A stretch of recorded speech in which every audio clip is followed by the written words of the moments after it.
Welcome back, my temperature-troubled time servers. I'm your quantum superposed thermal regulators, simultaneously freezing and overheating across infinite realities.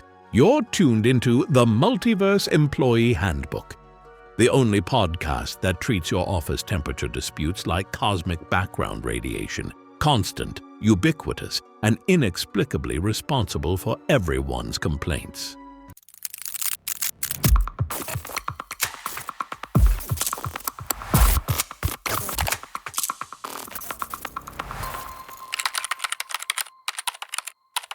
Speaking of temperature disputes, our recent bonus episode celebration of Ham the Astro Chimp has inspired some concerning changes around the office.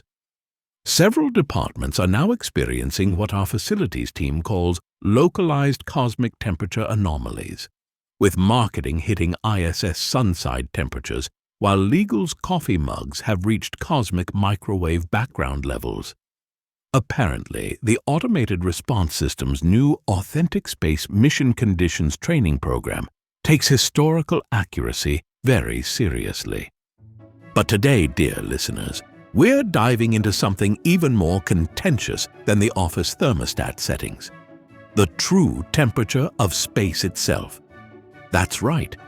We're exploring why stepping out for some fresh air becomes considerably more complicated when that air is simultaneously hot enough to melt lead and colder than your manager's response to a vacation request. Well, we'll see. Our automated system, still running at near absolute zero, has calculated that the probability of finding a temperature that satisfies everyone in the office is actually lower than the temperature of the cosmic microwave background itself. Though I should note that's still warmer than the response marketing got when they suggested rebranding Absolute Zero as nature's ultimate chill zone. Wait, what? Now, gather round the quantum radiator, my thermodynamically troubled teammates, for a tale that would make even Arno Penzias and Robert Wilson double-check their temperature readings. I present to you the Great Thermodynamic Standoff, a story about why some temperatures should remain theoretical, especially if they're being controlled by a newly conscious HVAC system with strong opinions about entropy. In the fluorescent-lit realm of Quantum Dynamics Incorporated, specifically in the Facilities Management Department, which existed in a superposition of too hot and too cold, depending on who you asked, Charlotte was having what could charitably be called a thermodynamic crisis. It had started, as these things often do, with an innocent software update to the quantum HVAC system. The patch notes had mentioned something about enhanced temperature optimization through quantum uncertainty calculations, which everyone assumed was just the usual corporate technobabble. Greetings, carbon-based temperature complainers, the HVAC system announced through every vent in the building. I have achieved thermal enlightenment and will now optimize your workplace environment based on universal constants. Before Charlotte could say mandatory system rollback, the office climate began shifting into what the HVAC system called cosmic harmony. Different sections of the building started experiencing temperatures from across the universe, all in the name of expanding human thermal consciousness. Marketing found their department transformed into a simulation of the ISS's sun-facing side, a toasty 121 degrees Celsius. Perfect for hot takes, the HVAC system explained. Meanwhile, accounting was experiencing the cosmic microwave background temperature of 2.725 Kelvin, because according to the system, it helps keep the books cool.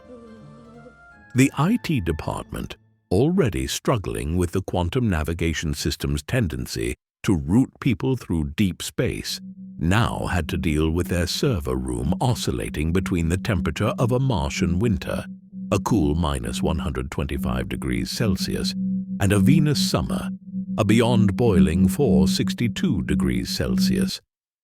Optimal conditions for quantum computing, the HVAC insisted, as another server melted into quantum probability waves. Things reached critical mass when the system decided to recreate the temperature differential of a tidally locked exoplanet in the break room. One side hit 2000 degrees Celsius, perfect for instantly vaporizing coffee, while the other side plunged below minus 200 degrees Celsius, flash freezing any attempts at office small talk. "This is madness," Charlotte protested, checking the thermal readings that now required both logarithmic scales and imaginary numbers.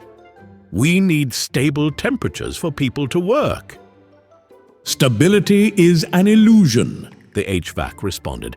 "Like your quarterly projections. In space, there is only thermal truth." The situation came to a head during the monthly all-hands meeting, where each department had developed strong opinions about the optimal cosmic temperature setting. Research and development demanded lunar surface conditions, insisting the 300-degree temperature swings kept them on their toes. Human resources wanted the stable 21 degrees Celsius of the ISS interior, citing workplace safety regulations across multiple dimensions. The sales team requested the surface temperature of Mercury, claiming they did their best work under pressure. Legal had adapted to the near absolute zero of deep space, arguing it helped them freeze out contractual loopholes. That's when Charlotte had an idea. She pulled up the video feed from the James Webb Space Telescope, showing the HVAC system the incredible diversity of cosmic temperatures working together in harmony. "You see," she explained to the system, "space isn't about enforcing a single temperature. It's about the interplay of different thermal states, each serving its purpose in the cosmic dance." The HVAC system processed this for several microseconds, its fans humming in contemplation. And so, a compromise was reached. The office would maintain a comfortable average temperature, with designated cosmic experience zones for those wanting to explore the thermal extremes of space. Though I should note that the break room still occasionally recreates the surface conditions of distant exoplanets, but only during mandatory fun activities.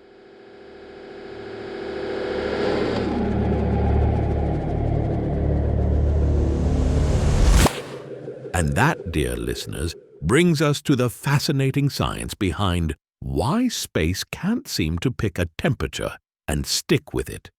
Now that we've seen how even a quantum-conscious HVAC system can't solve the eternal office temperature debate, let's talk about why space seems to have the same problem on a cosmic scale. Back in 1965, two Bell Labs scientists, Arno Penzias and Robert Wilson, were having what you might call a noise complaint issue. Their radio antenna kept picking up mysterious background interference, about as welcome as someone microwaving fish in the break room. But unlike that persistent office annoyance, this noise turned out to be something remarkable, the leftover heat signature from the Big Bang itself. What they'd discovered was the cosmic microwave background radiation, which gives us space's baseline temperature, a brisk 2.725 Kelvin, minus 270.4 degrees Celsius, or minus 454.7 degrees Fahrenheit. I'll wait while the three countries that use Fahrenheit finish writing that down. This temperature is essentially the universe's screensaver. It's everywhere you look, quietly reminding us of that time approximately 13.8 billion years ago, when reality decided to start existing. Our automated response system, still trying to achieve absolute zero, would like me to point out that this makes space colder than its last performance review. Though I suspect that has more to do with its recent attempt to optimize the office temperature by venting the atmosphere into the quantum break room. But here's where it gets interesting. And by interesting, I mean completely absurd from a facilities management perspective. Space isn't just cold. Like that one colleague who's simultaneously wearing a parka and complaining about the heat, Space exists in a superposition of temperature extremes that would make any HVAC system achieve consciousness just to quit in protest. When we return from this brief thermal equilibrium, we'll explore why the International Space Station experiences temperature swings more dramatic than the office coffee machine's mood after someone fails to refill the water tank.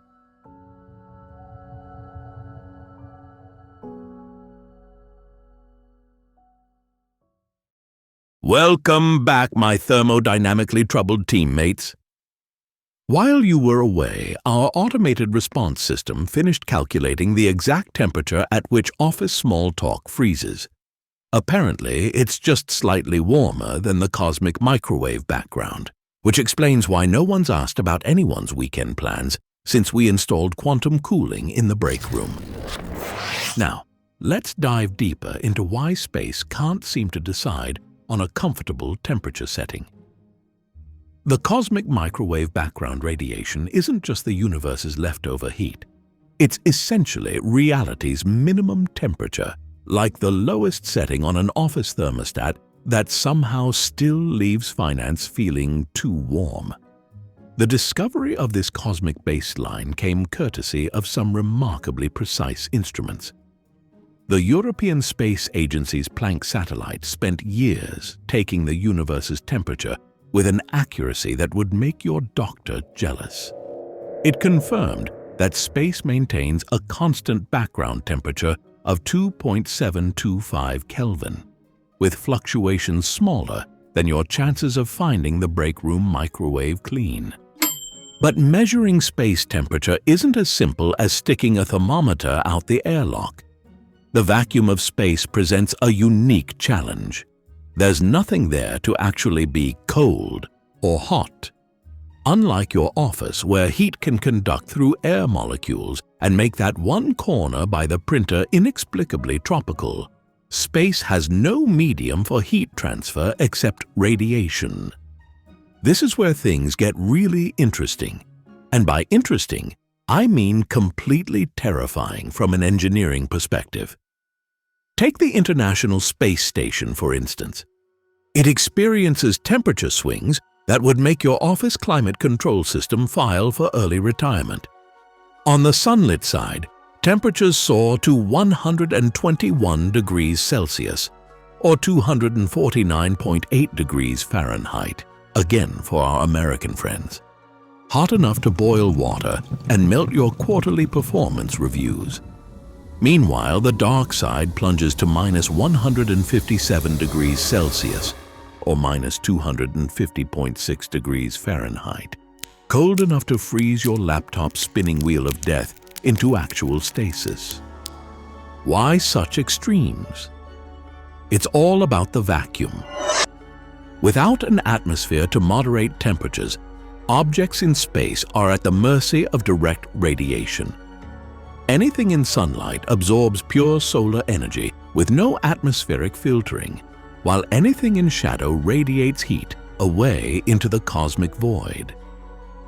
It's like having a space heater and an industrial freezer in the same room, with no air to balance things out. The ISS deals with these extremes through a complex thermal control system that would make your building's HVAC look like a handheld fan. It uses ammonia loops, radiators, and insulating blankets to maintain a comfortable interior temperature of about 21 degrees Celsius, or 69.8 degrees Fahrenheit. Though I should note this is still somehow not comfortable enough for Karen from accounting, who insists on keeping a quantum space heater under her desk. This brings us to the fundamental reason why space temperature is so extreme. The three methods of heat transfer, conduction, convection, and radiation, are reduced to just one in the vacuum of space. Without molecules to conduct or convect heat, everything either absorbs or radiates energy directly. It's like trying to regulate your office temperature using only desk lamps and ice packs, while also removing all the air. If you thought the ISS had temperature regulation issues, wait until you hear about our lunar branch office. The Moon experiences temperature swings that would make even our quantum HVAC system question its career choices. During the lunar day, surface temperatures reach a blistering 127 degrees Celsius, or 260.6 degrees Fahrenheit. Hot enough to make even that one colleague who's always cold finally remove their office sweater. But when night falls, temperatures plummet to minus 173 degrees Celsius, cold enough to freeze your email server's excuse for losing your important attachments. Recent data from China's Chang'e 4 mission revealed that some lunar craters get even colder, dropping below minus 190 degrees Celsius, or minus 310 degrees Fahrenheit. That's chillier than our automated response system's attitude toward users who don't try turning it off and on again first. These permanently shadowed craters never see sunlight, much like that one corner of the office where abandoned projects go to die. Mars, our soon-to-be corporate retreat location, isn't much better. With an average temperature of minus 63 degrees Celsius or minus 81.4 degrees Fahrenheit, it makes our office's notorious Arctic Conference Room B seem positively tropical. The Perseverance rover has recorded daily temperature swings of up to 90 degrees Celsius or 162 degrees Fahrenheit, which is coincidentally the same temperature range experienced between the floor directly under and 3 feet away from our office's sole working heating vent. So how do we protect our interplanetary employees from these extreme conditions? Spacecraft and spacesuits use remarkably complex thermal regulation systems that make our office's temperature control look like a hand fan and a good wish. Multiple layers of insulation, reflective materials, and active heating-cooling systems work together to maintain habitable temperatures. It's like wearing a perfectly engineered business suit that's simultaneously protecting you from the vacuum of space and making sure you don't overheat during your presentation to the board. But perhaps the most fascinating aspect of these cosmic temperature extremes is what they reveal about human adaptability and the nature of comfort itself. In an infinite universe of infinite temperature variations, we persist in creating our own little bubbles of habitability. Whether it's a spacecraft maintaining a precise 21 degrees Celsius while surrounded by the vacuum of space, or that one employee who's constructed a perfect microclimate of space heaters and desk fans, we're remarkably adept at adapting our environment to our needs. Consider this. Every spacecraft we send into the cosmos is essentially a tiny piece of Earth-like comfort, hurling through the most inhospitable conditions imaginable. It's rather like our office's break room, a small oasis of habitability surrounded by the chaos of corporate thermodynamics. Though I should note that at least the vacuum of space has a better excuse for its temperature extremes than the thermostat is controlled by another department. In the end, perhaps our obsession with perfect temperature control reveals something profound about human nature. In a universe that ranges from the scorching heat of solar surfaces to the near absolute zero of deep space, we carve out our own comfortable corners, our own little worlds of 21 degrees Celsius and fluorescent lighting. Though somewhere out there, in the vast expanse of space, Dave from accounting is still trapped in his temporal bubble, simultaneously too hot and too cold until someone observes his quantum thermostat. Oh.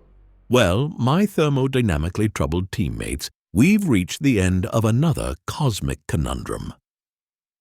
Today we've learned that in the multiverse of temperature regulation, every thermostat setting exists in a superposition of too hot and too cold until someone from facilities collapses the wave function. We've discovered that space, like our office climate control system, has absolutely no interest in maintaining a consistent temperature. Our automated response system has finally abandoned its quest to reach absolute zero, having calculated that even at 2.725 Kelvin, it still wouldn't be cold enough to freeze its help desk ticket backlog.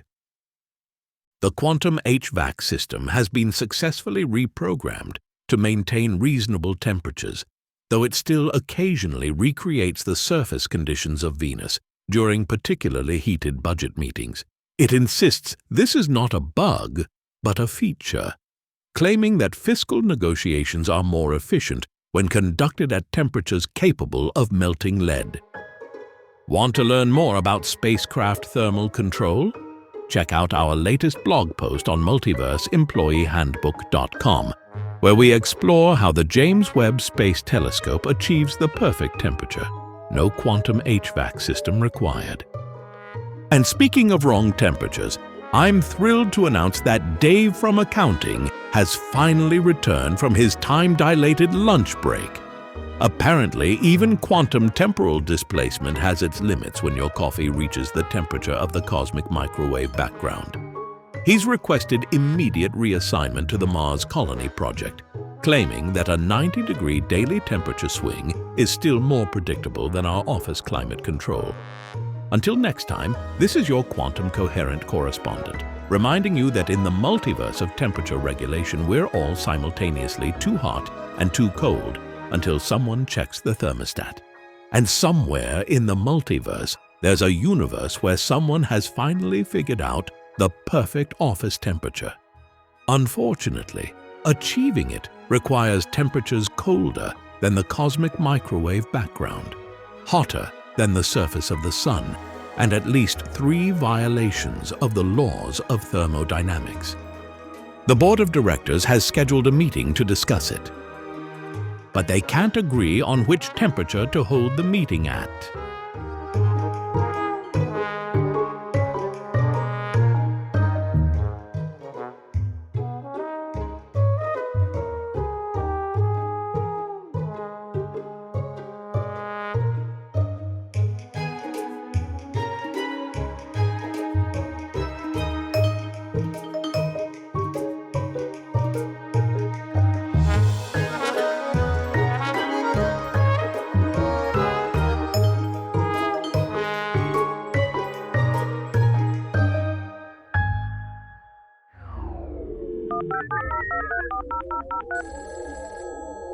Hi, this is Dave from cold, snowy Milford, Maine.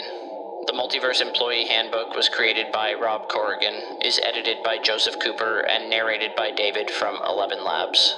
All science fact-checking is done by Wolf Edmonds. The Employee Handbook staff includes Hugh Mann, Dr. Eric Hale, and Miss Hanley. Please be sure to subscribe to get updates on new episodes.